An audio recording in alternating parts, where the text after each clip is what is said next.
When you talk about organic farming, it actually it only works in a smaller territory, in a smaller area than those like huge monocultures that, especially in Brazil. In Brazil, I don't know if you know, but we have the area of German in soy.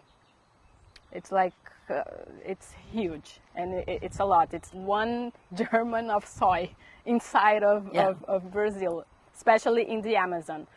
So without the distribution of land, it's impossible to think about feeding the world with good food, healthy food, right? Like if we keep a big area of land in the hands of a few people, that will be impossible, right? So one of the first steps is to reclaim the commons, right? Absolutely, because land is where food grows.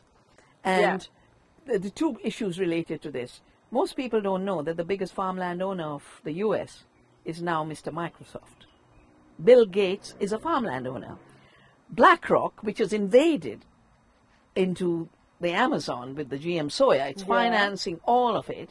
It has already announced it will invest 70% of the billionaire money in land, grabbing land, in GMOs, in agrochemicals. So they are actually wanting to go further down the road that has given us climate change, that has given us species loss, that has given us dispossession of farmers and land grab, that has given us desertification and the water crisis, and worse, the main cause of ill health is bad food.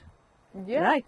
So I think the three things that we need to start thinking of in a serious way is, we know the BlackRocks will not go the way that heals the earth.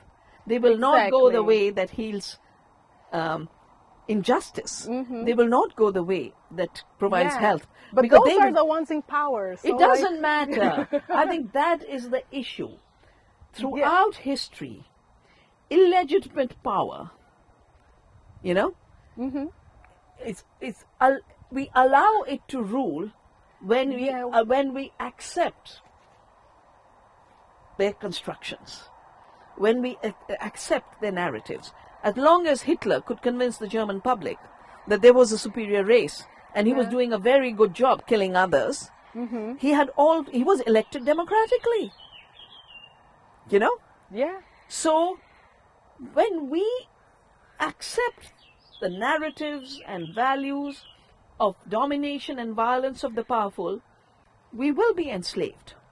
Throughout history, I think this is something women have shown.